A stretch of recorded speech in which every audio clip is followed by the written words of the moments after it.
झूठ की आंधी सच्चाई की दीप बुझा नहीं सकती।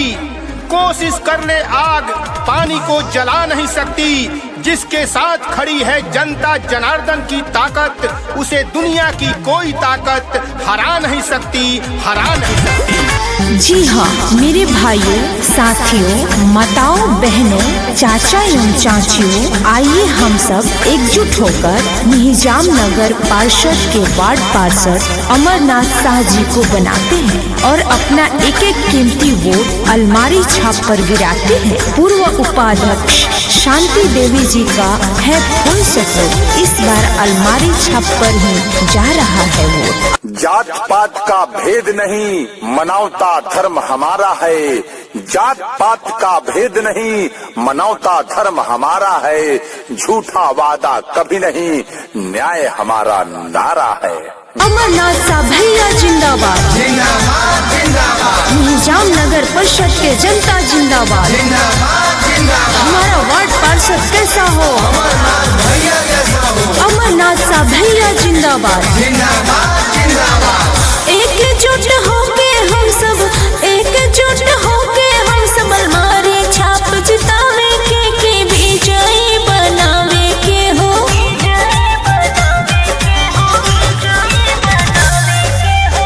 एकजुट होके हम सब, एकजुट होके हम सब अलमारी छाप जितावे के विजयी बनावे के हो।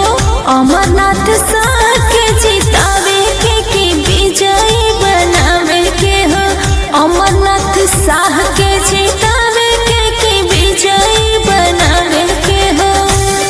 अमरनाथ शाह भैया जिंदाबाद, जिंदाबाद जिंदाबाद। निजाम नगर परिषद के जनता जिंदाबाद, जिंदाबाद जिंदाबाद। हमारा वार्ड पार्षद कैसा हो, अमरनाथ भैया जैसा हो। अमरनाथ शाह भैया जिंदाबाद। जिंदाबाद जिंदाबाद। जन जन की आवाज बनी है, सुख दुख के साथी।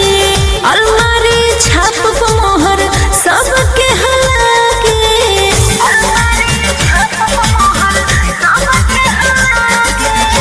जन जन की आवाज बनी है, सुख दुख के साथी। अलमारी छाप को मोहर सबके हलाके।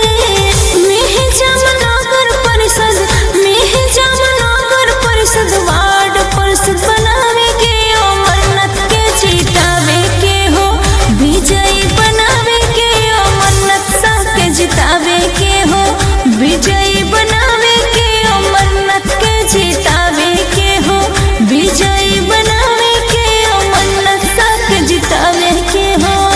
अमरनाथ शाह भैया जिंदाबाद, जिंदाबाद जिंदाबाद। निजाम नगर परिषद के जनता जिंदाबाद, जिंदाबाद जिंदाबाद। हमारा वार्ड पार्षद कैसा हो, अमरनाथ भैया जैसा हो। अमरनाथ शाह भैया जिंदाबाद। जिंदाबाद जिंदाबाद।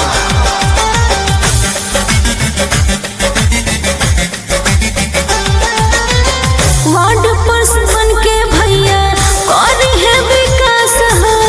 नगर निगम के जनता सभी के साथ हो।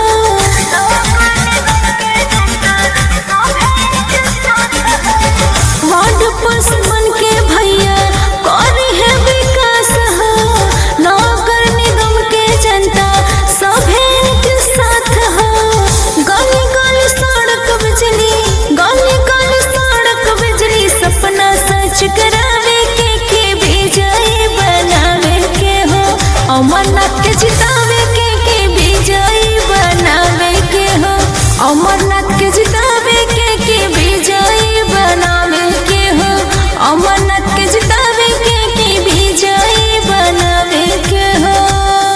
अपनी नगर परिषद नगर निगम का हम ये कुल जिम्मेदारियां उठाएंगे, जैसे सड़क, नाली, जल आपूर्ति, स्वच्छता, सार्वजनिक पार्क व बाजार विकास, स्ट्रीट लाइट और ट्रैफिक व्यवस्था। नगर स्तर पर योजनाएं लागू करना। वार्ड पार्षद, मेयर, अध्यक्ष के माध्यम से जनता का प्रतिनिधित्व।